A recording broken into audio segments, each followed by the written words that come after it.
Very good morning, dear students. So today we are going to revise the chapter first of history. The name of the chapter is When, Where and How.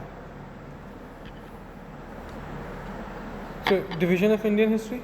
Indian history is basically divided into three parts. There are ancient, medieval and modern history. In ancient history we just discuss about the early humans and different cultures. In medieval history we discuss about the medieval things like different dynasties and Mughals. In modern history we generally discuss about the new era of the India and the world also. Modern period in India.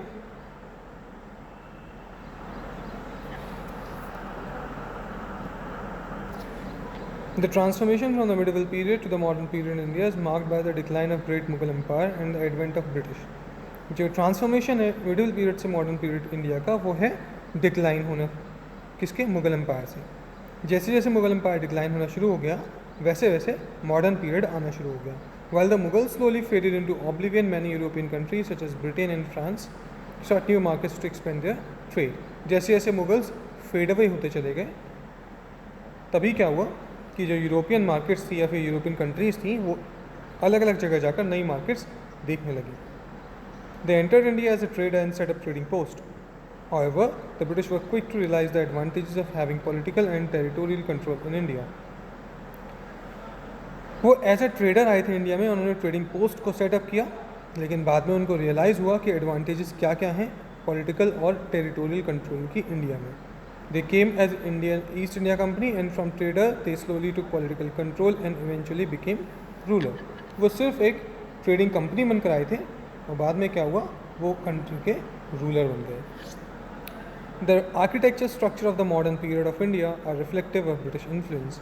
जो India का architectural structure है वो mainly क्या है, British influence को reflect करता है. Official buildings such as Rashtrapati Bhavan, parliament house and huge architectural structures like India get hold testimony of the British rule.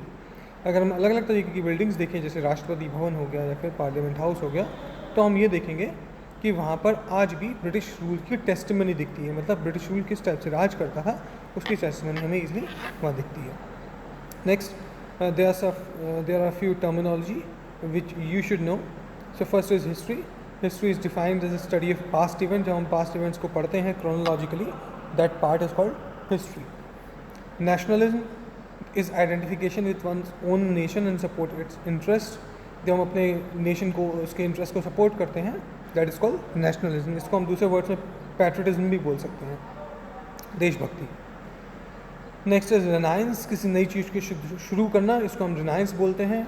कोई भी हो सकती है वो चीज़. जैसे जो मॉडर्न पीरियड है उसको हम उसके अंडर में रिनाइसेंस हुआ था. किस चीज़ का? उसके अंडर में रिनाइसेंस हुआ था फ्रीडम ऑफ स्ट्रगल का. ओके, या फिर हम बोल सकते हैं कि फ्रीडम का, प्रेस फ्रीडम का, इन सारी चीज़ों का. Okay, next is industrial revolution. Refers to rapid development of industries in Britain. Britain में मॉडर्न हिस्ट्री के टाइम पे इंडस्ट्रियल रिवॉल्यूशन हुआ, काफ़ी नई नई इंडस्ट्रीज आई जिससे प्रोडक्शन की कॉस्ट और प्रोडक्शन बहुत ज़्यादा बढ़ गया. Thank you very much.